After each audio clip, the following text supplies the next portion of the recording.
panggilan hayya 'alas shalat, akan kami ganti hayya 'alal jihad. Berperang di jalan Allah.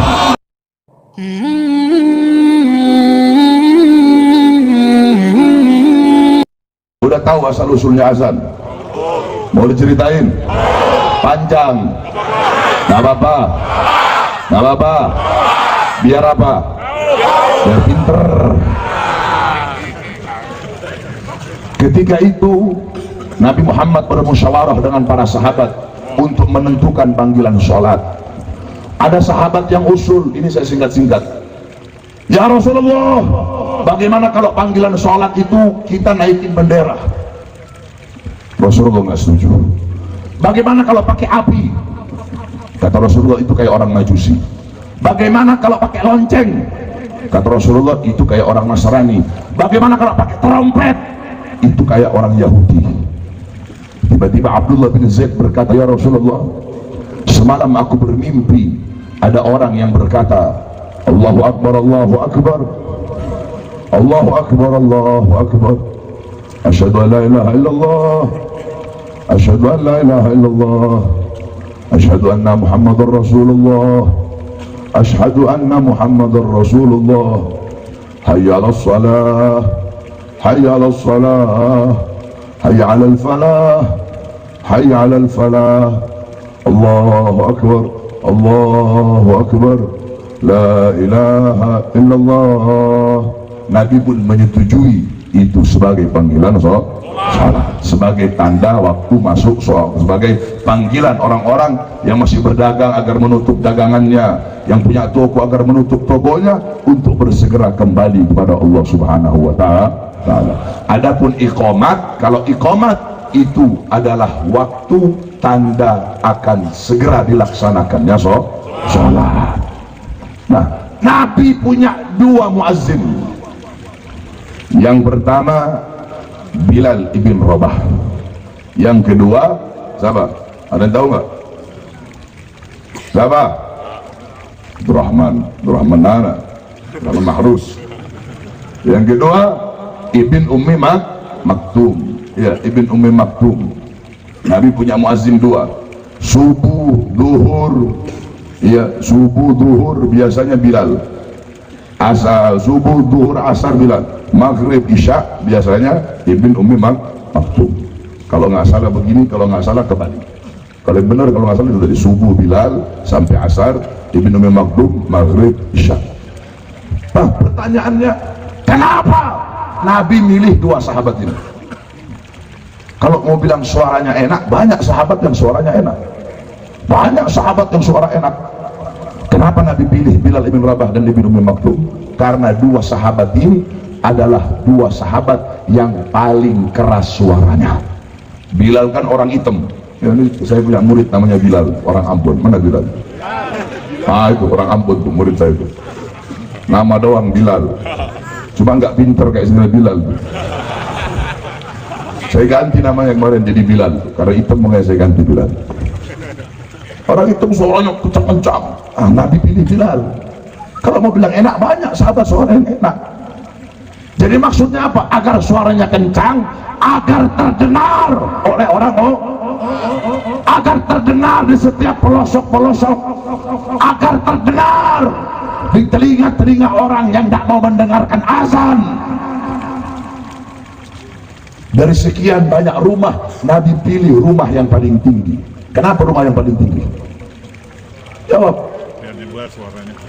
Rumah pendek, tempat kalau pendek sama tempat tinggi, yang lebih kenceng suaranya tempat yang mana? Yang mana? Yang mana? Berarti Nabi memerintahkan itu tanda bahwasanya azan harus kenceng atau pelan? Kenceng atau pelan? Keras atau pelan? Keras atau pelan? Agar suara terdengar. Makanya Nabi pilih rumah yang paling tinggi sebagai tempat azan, saudara-saudara. Sudah dikatakan dalam hadis, idza hadaratis shalah falyu'adzin lakum ahadukum. Apabila telah datang waktu salat, maka hendaklah salah satu dari kalian itu melakukan azan untuk sesama kalian. Idza nudiya lis-shalah, ketika ada panggilan salat, ketika ada panggilan sholat, maksudnya apa? Ketika azan dikumandangkan, adbar syaitan, setan lari terbirit-birit sampai terkentut-kentut. Itu setan kalau dia dengar suara azan. Berarti kalau yang nggak suka suara azan berarti apa? Kalau yang mau suara azan kecil berarti apa? Kalau pejabatnya suka pengen yang ngecilin volume azan, pejabat apa? Pejabat apa? Pejabat apa? Pejabat apa? Kalau ada ustadz, kiai, habib suka volume azan kecil biar gak kedengeran suaranya, berarti mereka itu siapa? Mereka itu siapa? Mereka itu siapa? Saudara-saudara, kalau ente nggak suka dengar suara azan, nggak suka dengar suara toa, ya jangan tinggal samping masjid, tinggal di hutan, betul, tinggal di kuburan, betul, tinggal di apartemen, betul. Bukan suara azan yang dikecilin, ini syiar Islam. Oleh karenanya hati-hati saudara-saudara. Sekarang volume azan dikecilin. Kemarin si Yusuf Kalla udah ngomong itu, yang satu itu, bahwasanya suara azan itu harus dikecilin karena mengganggu. Saya tanya, kalau azan mengganggu, apa dangdut ganggu tidak? Dangdut mengganggu apa tidak?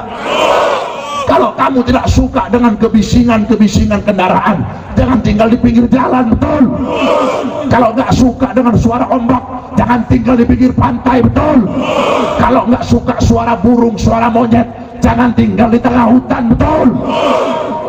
Kalau nggak suka suara azan, jangan tinggal di pinggir masjid, jangan tinggal pinggir musola, tinggal sana di buah apa di tempat Cina sana, atau nggak pindah ke Amerika sana yang jarang ada suara azan.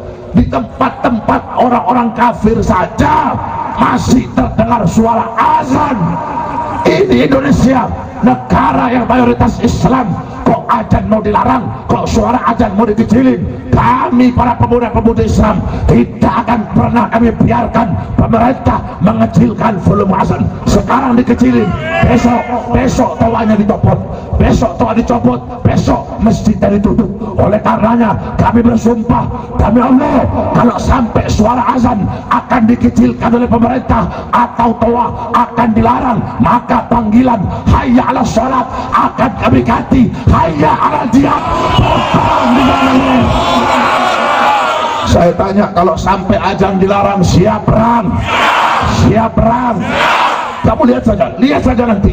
Kalau memang betul azan dilarang, ya Allah, kamu saya ini orang, kalau ngomong saudara-saudara, saya orang yang tidak takut dengan siapapun kecuali Allah dan orang-orang yang takut kepada Allah.